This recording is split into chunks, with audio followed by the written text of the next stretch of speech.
So hopefully I've provided enough time for all the participants to join in and for the platform to stabilize so that we get a good clean start off here. My name's Kim Smythe. I am President and CEO of the Greater Nanaimo Chamber of Commerce. And we've been doing these end of week webinars for 7 or 8 weeks now. We started by talking to government representatives over a period of 3 weeks to find out from local, provincial, and federal perspectives what the latest word was on programs and supports for business. We then pivoted to talking to industry experts and leaders on different aspects of business life for them and how it's changed under these unprecedented times, in Kerriann's words. And today we're going to talk about two very important economic functioning roles in our community: construction and development. And to that degree, oh, pardon me, one thing that I forgot is acknowledging that we are on the traditional unceded territories of the Coast Salish First Nations, specifically Stenimuk, Suminis, and Stanos. And I acknowledge and pay my respect to them for letting us live, work, and play in such a wonderful place. So today, construction and development, the discussion will be led by Kerriann Cody, who is Canadian Homebuilders Association, Vancouver Island, and Rory Kulmala, who is the president and CEO of Vancouver Island Construction Association, otherwise known as VICA. Kerriann, why don't you start off by introducing yourself and in general talk about how the crisis has impacted the industries that your organization represents, and let me know a little bit about what your organization does, its size and its breadth, etc. Take it away, Kerriann. Perfect. Thanks, Kim. So like Kim mentioned, I'm Kerriann Cody, Executive Officer with the Canadian Homebuilders Association for Vancouver Island. So we're an association that exists in all three levels. So we have the local association, that's all of Vancouver Island, our provincial out of Vancouver, and then our national out of Ottawa. So in terms of what we do, so we are the voice of residential construction industry. We represent about 3,400 jobs across the island. And in terms of how it's affecting us right now, luckily it would appear that it's starting to ramp up again. So we had a bit of a pause for March and April. And our last survey, so we were doing surveys this week at our builders councils that we hold across the island. And we're looking at about 75 to 80% capacity right now, which is good to hear. It took some pivots and making sure that all the sites were in compliance with the provincial government recommendations and exceeding the provincial government recommendations. So the industry was very quick to respond to get the hand sanitization stations set up and making sure that there's only one trade at a time, et cetera, on each individual site.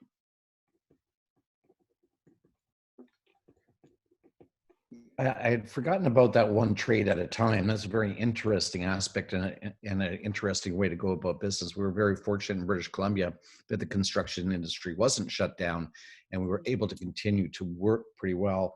Rory, why don't you give us the same kind of inside info on what Vancouver Island Construction Association is, your membership, breadth of your operations, and the current status of work in the industry.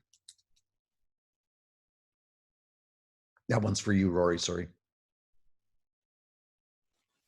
There we go. Thank you for inviting me here today. Really appreciate the time to talk to you. So as Kim alluded to, I'm the CEO of the Vancouver Island Construction Association. We're an industry association that represents primarily the ICI sector, the industrial, commercial, and institutional. And we do represent a good part of the multi-res type builders, whereas Kerriann is focused on this, the single family. We do more of the bigger development type construction projects. We're at about 480 members. We represent the entire island and the Sunshine Coast.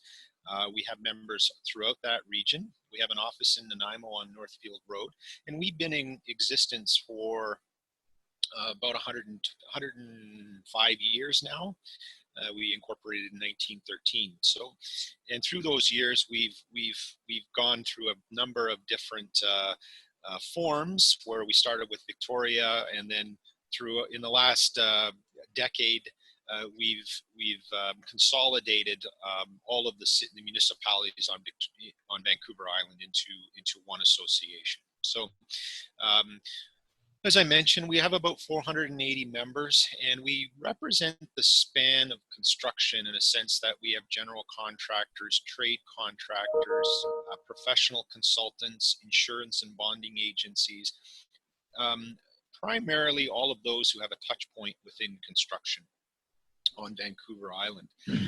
What's been interesting over the last, I would say, if we go prior to March, we had an extremely high tempo of construction on the island. I think that's no surprise to anyone on this call, is that we had a lot of activity in all regions of Vancouver Island. Building permits were up 200%. Nanaimo was voting very well this year as far as building permits were concerned. And that tempo was reflected in I would say, the success of the industry. It was busy. Our biggest challenge was labor, trying to find skilled labor to fill all the roles. And COVID hit mid-March, and like Kerriann said, it did cause a pause. And I think that was responded to in a very short order, in the sense that it only lasted maybe a week or two while companies tried to absorb what we were being advised. And then, the term that we're using a lot is pivoting. We had to pivot to a new paradigm. We had to adjust our work processes. It took some time, but I could say that within a week, we started to see job sites, big job sites, deploying hand washing stations and sanitization protocols. And to the credit of the construction industry, it's been and has remained probably the most resilient of any industries that we're seeing. My heart goes out to the hospitality and the tourism sector, because they've been hit very hard. Construction has been able to continue to work. People have stayed home. The industry has understood in itself is that if you were a high risk, we've respected the requirements of the provincial health officer, and we've certainly advocated that throughout the last 8 or 9, 10 weeks to follow the prescription of the provincial health officer. So we've talked about the slowdown, but we're also focusing on restart. We're also focusing on continuing to keep our industry moving forward. We need to keep our infrastructure underway. We can't not build. And considering we have housing, we still have a housing crisis on the island, considering we still have a need for development, we still have a need for infrastructure investment. I think it's been good for us to learn how to adapt new work processes while we come under the stress of COVID-19. And it's been able to allow our industry to pivot much quicker than had we said a year ago, without any kind of influence, to say, we should do this, but why? Well, now we have the why, and it's causing and compelling us to make some pretty aggressive changes very quickly. And I think that's the element that we're trying to reinforce and to demonstrate, particularly as communities look to recover, that construction is a safe vestige for investment and to help promote a healthy economy and contribute to that healthy economy. Well, certainly the economic force of construction and development is so significant to our local economy. Up until this year, we had boasted a huge building permit issuing year a couple of years ago at $240 million. And this year in Nanaimo, we're looking at closer to $400 million.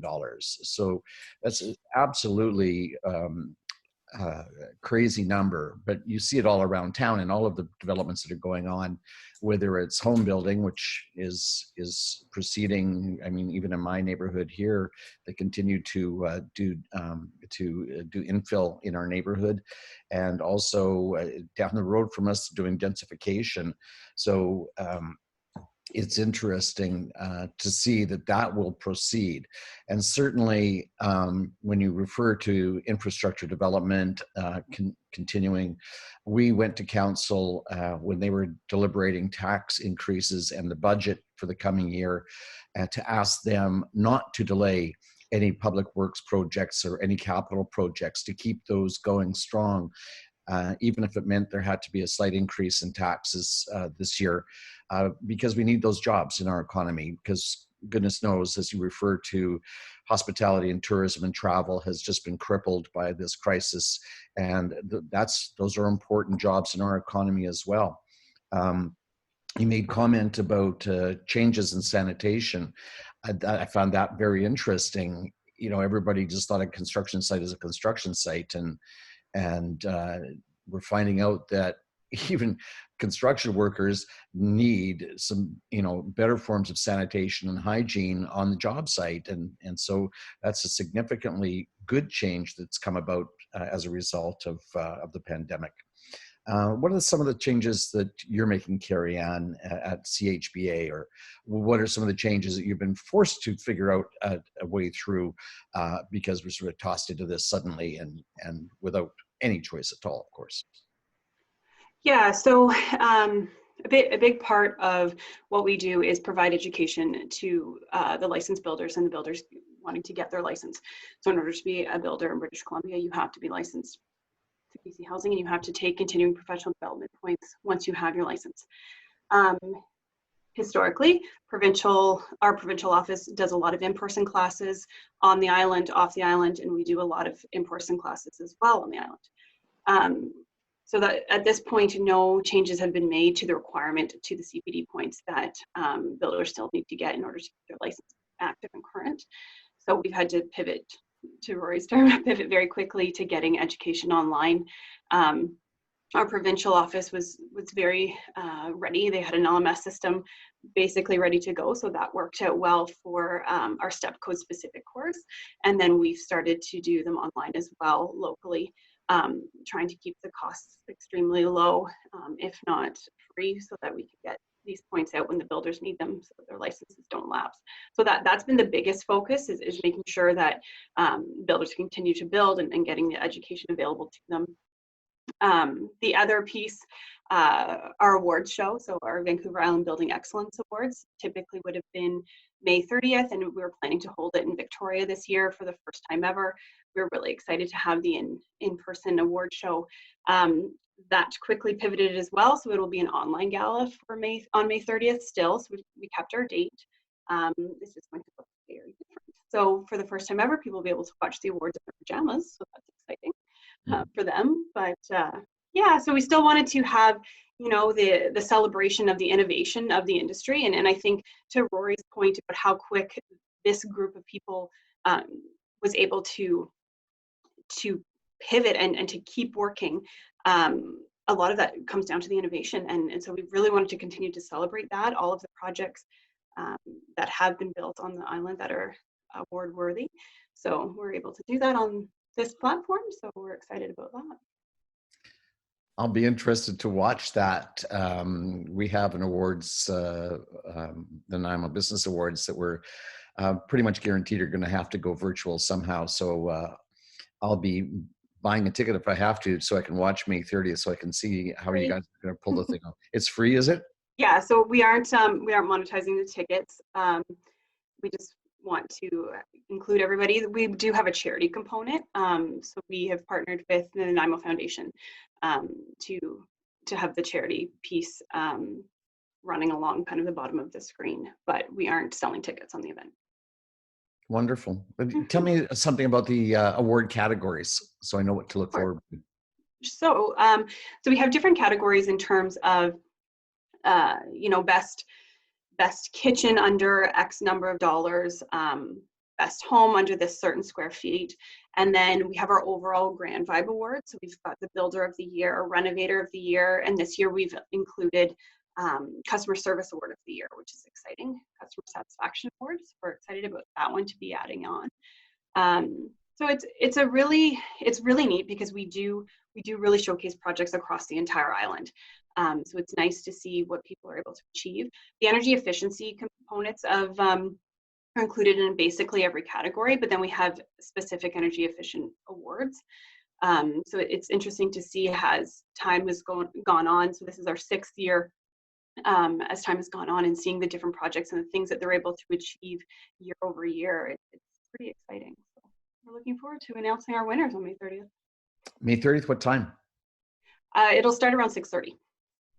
And registration for that is on the CHBAVI website? Yes. What's the exact address for that? So it's chbavi.com. I was close. Rory, over to you. You've already canceled your gala awards this year. I wanted to ask you about the awards program and what you might be changing to, or if you're just postponing or skipping a year. And then we're going to talk about online training that Vika has been doing. Right. So we had 2 major events planned for April and May. I'm not sure if anybody was aware, but April is construction month in the province of BC, and that I'm just going to talk real quick about was an initiative that what I didn't mention earlier was we are part of a federation of associations. Each region, there are 4 regional associations in BC, BICA being one, Vancouver, the interior, and the north. We're all independent agencies, if you would. We have a provincial agency, the BC Construction Agency, and then we have the national agency, the Canadian Construction Agency. All independent, but we're all kind of intermingled, and we have this federation of sorts. BCCA petitioned the government last year to convene April as construction month, and we've been successful in doing that. Concurrently, we also hosted a regional conference. We've been doing it for a number of years. We hosted at the Victoria Convention Center, and we had to cancel that. And we have over 350 members attend that. And that was really a flagship event for us in April that unfortunately, so close, 3 weeks before the event, we had to cancel.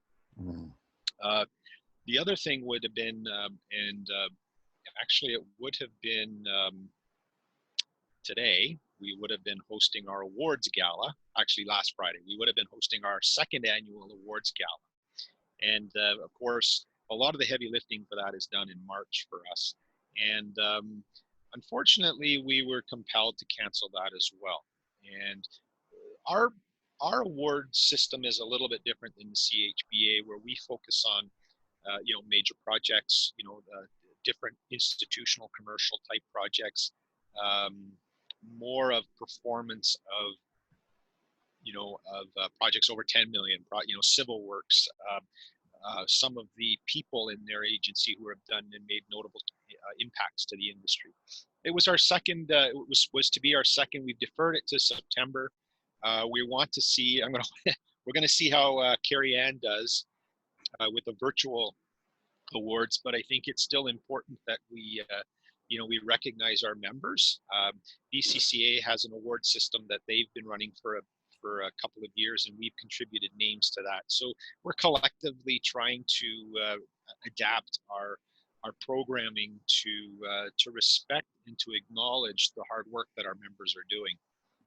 We just have to find a new way to do it, and that's a bit of a work in progress for us. So I imagine all of your training opportunities have gone to an online model. Tell us a little bit about that and sort of the diversity of training programs that you have. Typically, March, April, and May are heavy training months for us. A lot of people want to get the training in before the summer starts. And we had to cancel a lot of our programming. We also work with CHBA in providing some training for their certified housing projects. So we've tried to, we actually didn't do anything in April, and we're not doing anything in May.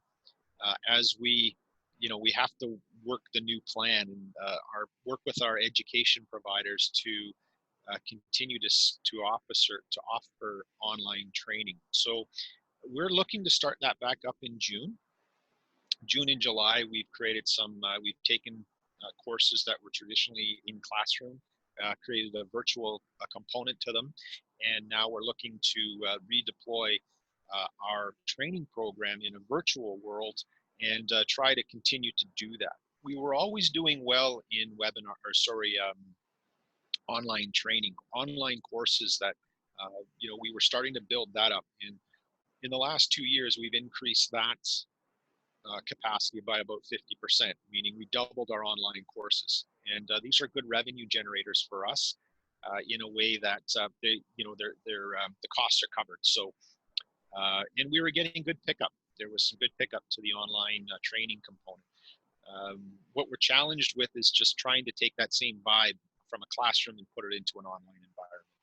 And, as we've talked about, you only have a certain attention span in a virtual world. How are we going to adapt the training is something that we're going to now test over the next couple of months. Yes, it'll be interesting. It's interesting for us all to shift into this virtual world, as we were speaking about before we went live here. Big changes all around. Tell me some of the other ways that the future has changed for you, Kerriann, and for CHBA and for home builders in general. Just give us some ideas. Sure. So from a looking ahead perspective, we obviously, Rory and I are in a similar situation where we do have to service the entire island. That does pose some challenges. So currently, we have builders councils that meet in Duncan, Victoria, Nanaimo, and Courtenay. Obviously, that doesn't include everybody. So being able to utilize a platform like this, I think will be a piece going forward, even after the restrictions have been removed, to try and get more engagement in the remote areas of the island, as part of our Builders Council aspect of things, as well as some more of the education. So there's education that will not translate online, and we know that, and so those ones will reserve to continue to do our in-person classes where, it's the tactile kinesthetic education. Those will not translate well online, but are very, very necessary for the industry. So we'll continue to have those in person, but there'll still be webinars and education that our members and non-members from across the island will be able to take. So that's part of it going forward for us. And then the other piece, I think renovation's been hit the hardest for our industry, from a residential perspective, for obvious reasons. You're not going to have a renovator come into your home now, different if your renovation, people can be outside of the home or completely closed off, that's different. But renovation's been hit fairly hard during this. So I would expect to see some renovation tax credits come back, and to see the renovation economy start to pick up a bit in the coming months, 6 months to a year. I've noticed that with retail and restaurants down, that there's quite a bit of construction, interior renovations, upgrading, updating, that kind of thing. Has that been a noticeable change, Rory?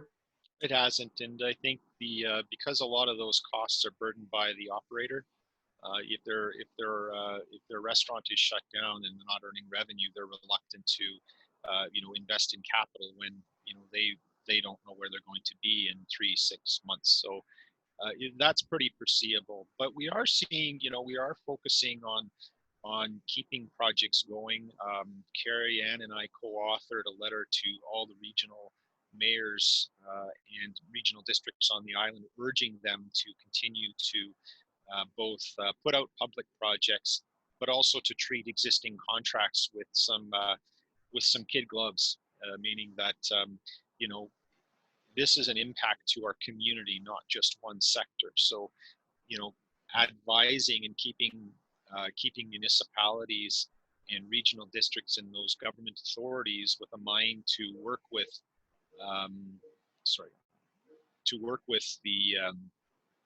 with builders has been front of mind for us, and trying to get where we can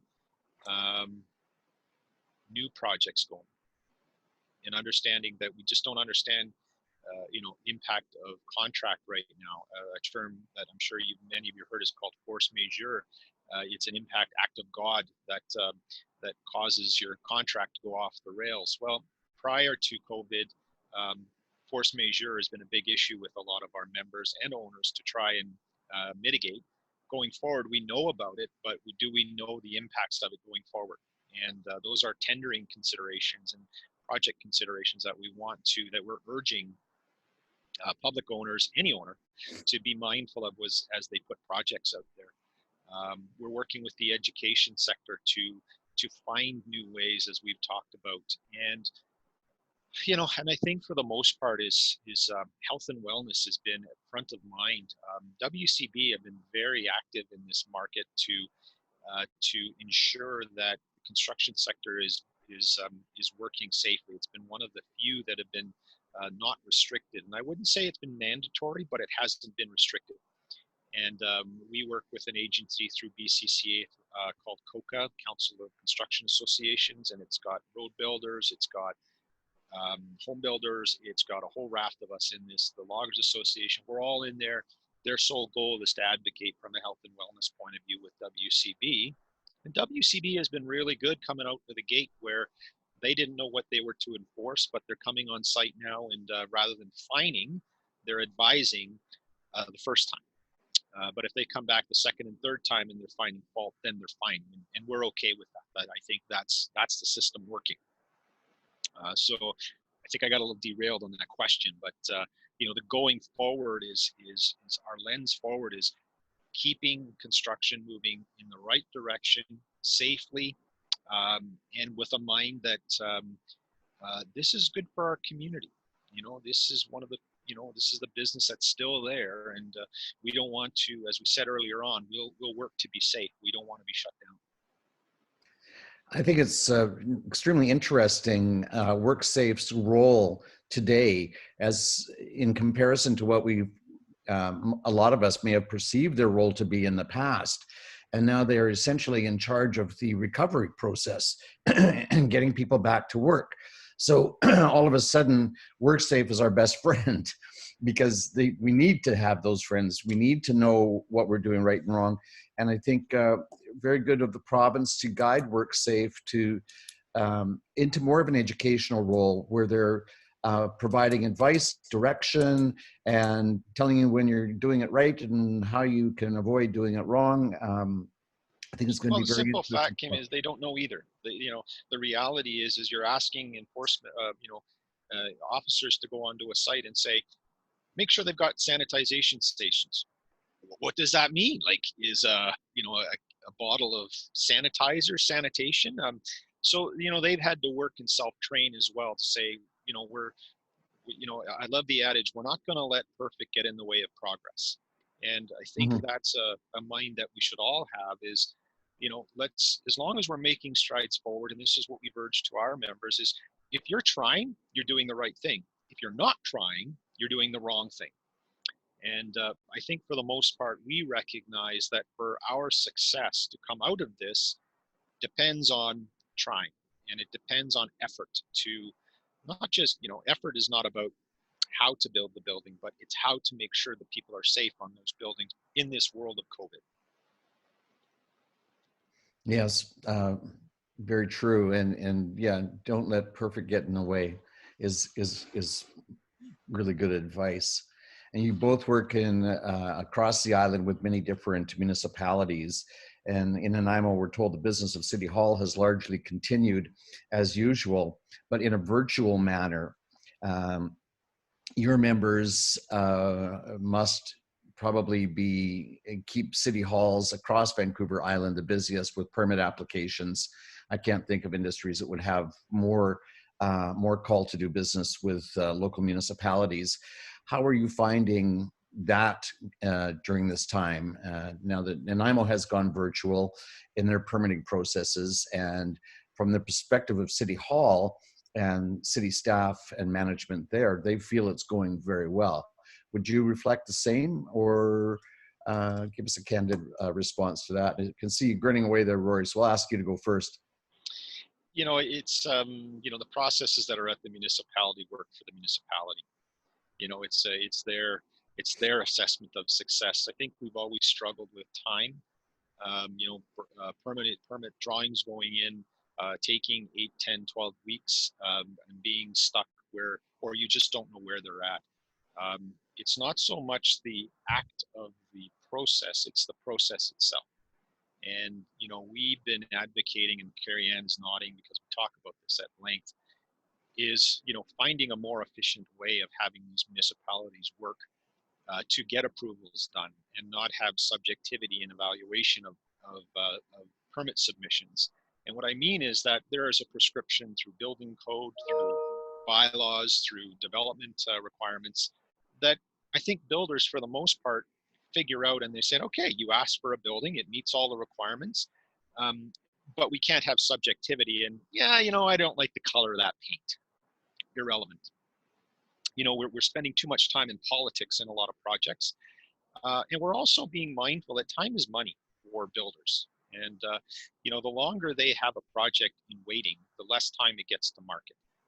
Or, you know, it goes to council for review and it meets all the requirements, it gets rejected because of some design criteria. That's a real struggle for our industry because it puts projects on hold. It requires more investment from the developer, and the developer is there to make money. The builder is there to make money. If they make money, they come back and do more projects. And, you know, I respect the, you know, what the city will say, and we're experiencing this right through all communities on Vancouver Island, is although they're thinking it's working well, it may be good saying, well, I did get that piece of paper, I did take a look at it.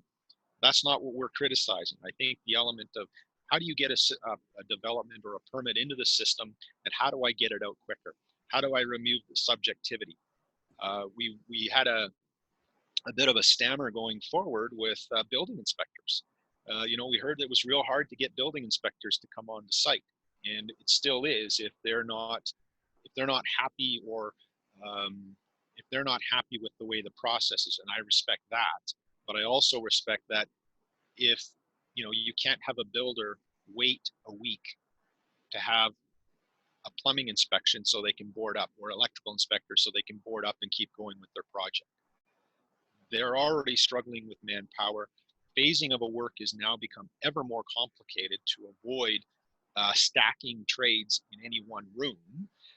So we need to work it as a system. We have an ecosystem here in construction that we need those building inspectors to be part of the solution, but they also need to be flexible, just as we are in delivering projects. We need municipalities in their permit review process to be flexible, to say, I get where we're going, I get the challenges. Yes, I'm working virtually, but why do you have a set of drawings that are sitting on your desk for 6 weeks, right? So, and Kerriann can probably talk more from the home builders. Yeah, I was just going to echo, Rory and I've spent quite a bit of time having this conversation, and you know, to commend the city, it's great that they do have the online permitting application process now. That's great, but it's still slow, and yeah, and it's tricky. And to Rory's point, time is money, and you know, as an industry that is the biggest employer in British Columbia, it's really hard when we're stopping that work from happening. So yeah. I was going to add, you know, and I'm going to actually step up a bit for the municipalities in the city of Nanaimo, because one of the things that we talked about that impacts how well they are to do their job is, and we talked about it earlier, you've seen unprecedented growth in Nanaimo. Mm-hmm. We've seen an unprecedented amount of building permits in Nanaimo. And the reality is, like many agencies, it's hard for them to find staff. It's hard for them to find qualified people. So I actually do believe them when they say we just got too much in front of us.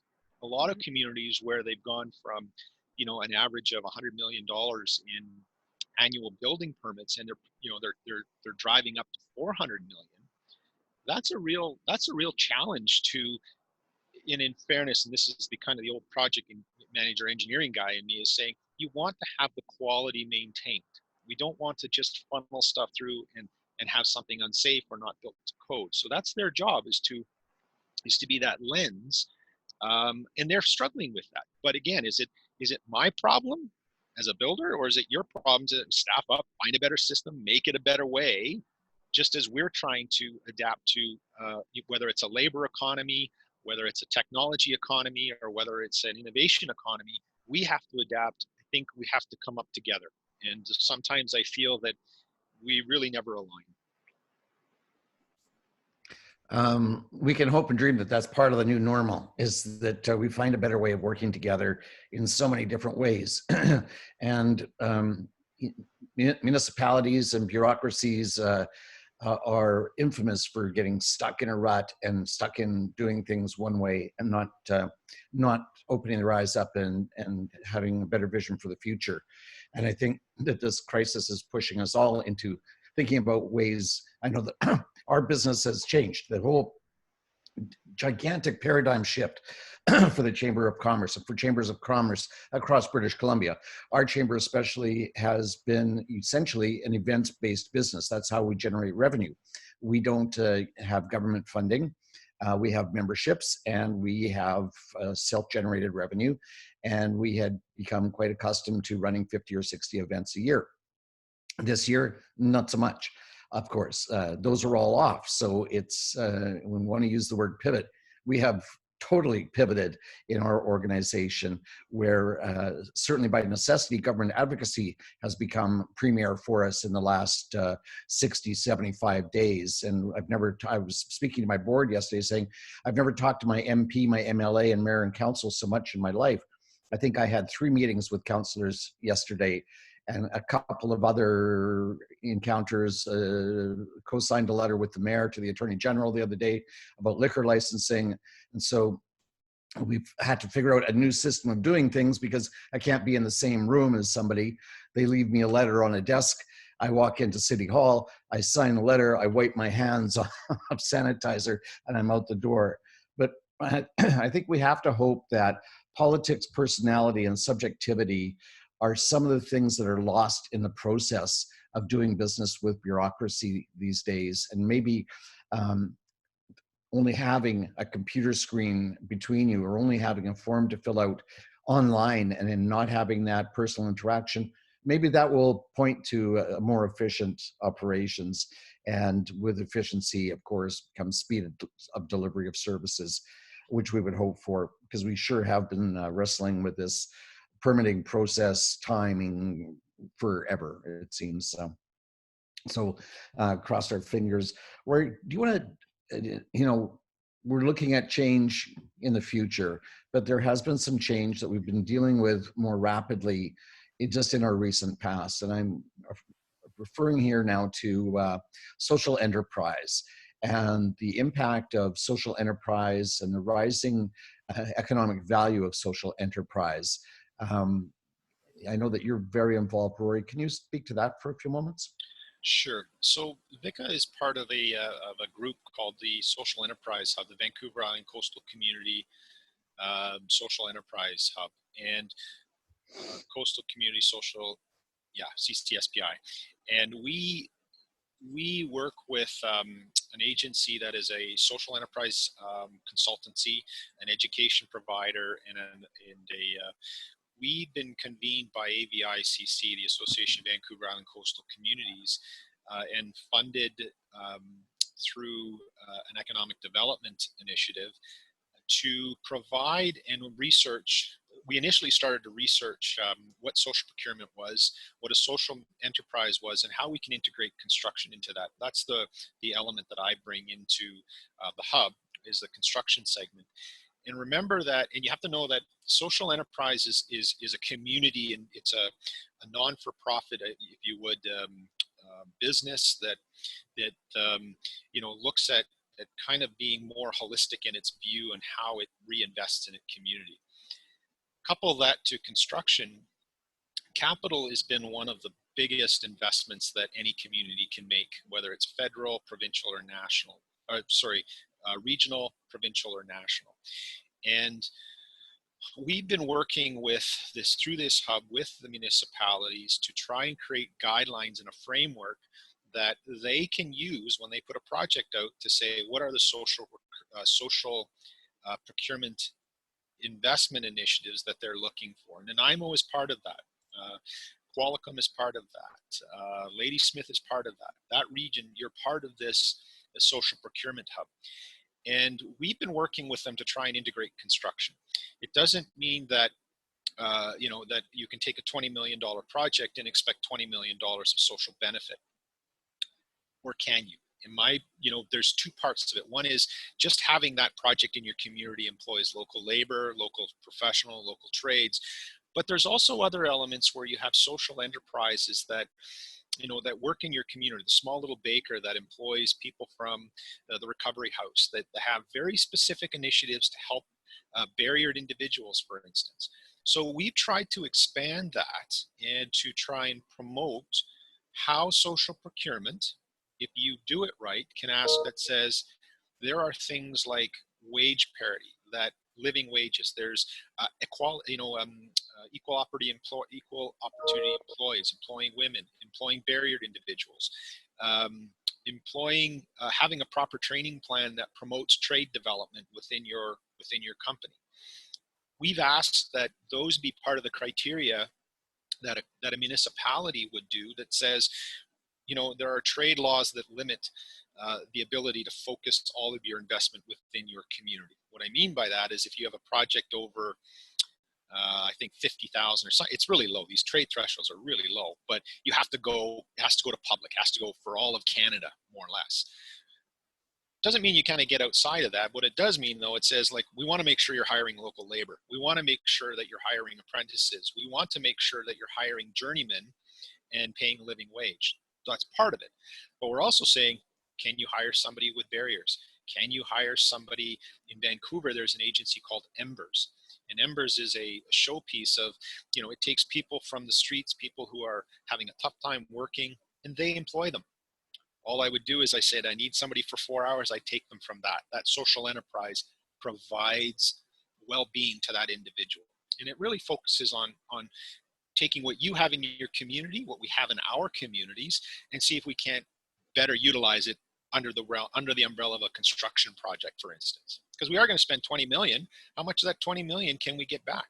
And then we ought to work on measuring it. So. Interesting concept. And the Coastal Community Social Procurement Initiative covers 14 communities last time I checked. Is that still roughly the right number? We're up to about 22 now. Wow, fantastic. Yeah, and of the 48 ABICC members, we provide free education to all of those communities. We have a number of workshops, webinars. Before this, we were doing class seminars. We would actually go to the community, teach staff on how to write a proposal, how to write an RFP, identify the goals, and saying, here's a menu. Just pick the menu. Here's 15 items. Pick 5, and that's what you're going to go out to your community with. And we also provide, as part of my role, I provide one-on-one consultation with Kim. If you had a project and said, I'd like to have a conversation around construction, I would come in and I'd have a dialogue with you. And, we provide that free consultation to help promote this through the communities. And that's all part of the fees that are paid by the communities in ABICC, or in CCSPI. Excellent. Kerriann, any comment on the social enterprise role? And is that something the CHBA is also involved with, or? So at this time, no, we're not, but I think it's a very interesting initiative, and Rory and I chatted about it in the past. Previous to CHBA, I worked for the Ministry of Advanced Education and Skills Development in Ontario, and we ran a program quite similar. And so the concept is that it's a hand up, not a handout. And that program that I'm referring to was more focused on the heavily barriered that Rory referred to as just a piece. This was the breadth of it, essentially. And it's really interesting, and the statistics behind it about how taking the heavily barriered, putting them through a directed education program like this, and stats on them continuing the employment and being quite successful. It's pretty staggering. So I applaud their efforts, and I think it's going to be interesting to watch this and track this in the next year. I was introduced to the whole concept of social enterprise about 5 years ago, and I attended an event in Victoria called the Social Enterprise Catalyst. At the urging of Adrian Legan, CEO of Coastal Community Credit Union, we became very involved in it, and we presented Catalyst here in Nanaimo and have presented, I think now 3 what's called Day of Learning, and it's a day of education around social enterprise, and we've used the facilities at VIU to present, and I think we were up to about 100 attendees at the last one, and Mayor Josie Osborne from Tofino and I sat on a panel to talk about the rising value, social value, as well as economic value of social enterprise. We're kind of at crystal ball time. I haven't received any questions. Viewers can look at the bottom tab on their screen and see there's a Q&A there. So if you have any questions in parting, please send them along now. But I think it's crystal ball time. I'm going to start with you, Kerriann. Tell us what's coming down the pipe. Do we have a positive future, a negative future, a challenging future, all of the above? Where are we with CHBA and home builders? I would say it's quite positive. Like we've alluded to already, this is a very innovative group, extremely innovative industry. They're going to respond and they're going to continue to build. And yeah, I think that it's going to be quite positive. It may look different, but I think that it's going to be a pretty good year still. That's my crystal ball. That's yours. Okay, fantastic. Yeah. I'm focusing on the positive here. Good. Glass half full, girl. Yeah, and I mean, there's going to be challenges, and those are the things that, like, Rory and I have chatted about this at length, that we'll work on the back end to try and make things as easy as possible, a little bit of a snowplow, hopefully. But we need construction to continue. We need it for the economy. And so everything that we can do to push it along is necessary. Absolutely. Crystal ball, hand it over to you, Rory. Yeah, I think as a sector, I agree. I'm an optimistic guy. I think, like Kerriann is, I think we've not had the pressures and the catastrophe that's happened in other parts of our community businesses. And, as a saving grace, I think we're lucky to continue with growth. We did a survey not long ago about, employment, and that's always what I think any community can weight its success on is employment. And, we want to get more workers back into the segment. So I think our growth is about construction never shut down, which is good, but it doesn't mean it didn't hit some low points and it's not been hurting. So from a sector of construction, we got a lot of work to do to get people back to work, and to get people back to work feeling safe, and not to jump off the bandwagon where there's these talk about a relapse, or, in February, it's going to come back tenfold. Caution would be my operative word here, is we are cautiously optimistic,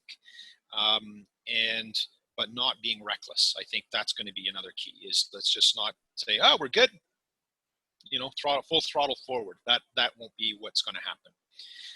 From a community point of view, I think the struggle is real. It's going to be, construction is doing well. How can we as an industry go to support our other segments of our community businesses? How can we support the hospitality?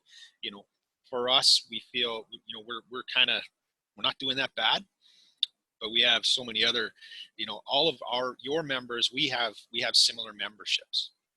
And I think that's going to be the goal, is, we have construction sector people that are, when a restaurant opens, I've been doing my Wednesday takeout night because I have community. I want to support those businesses. And that's where I think that if the constructions or the segments that are doing well, we now have to get everybody else doing well. I think we have to reestablish an ecosystem of our economy, and it takes all parts.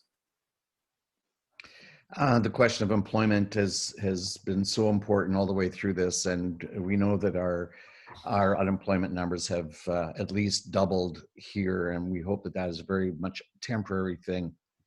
I did an interview with the Black Press the other day, and I said, returning to full employment is the dream of chambers of commerce everywhere across BC. is so important. We were doing so well there for a while. So to address the employment question, next week our guests, panelists are John Tate from Work BC and Jesse Kemp from VIU, who helps get students employed, of course. And now we're coming up to summer student employment time. So we're going to have, I think, a very lively conversation around what's happening on the employment line next week. I want to thank you both very much for being my guest panelists today. Thoroughly enjoyed it and learned a lot. And so I thank you. And thanks very much. We'll be talking soon. Thanks very much, Kerriann, too. Thank you. Okay, take care. Take care.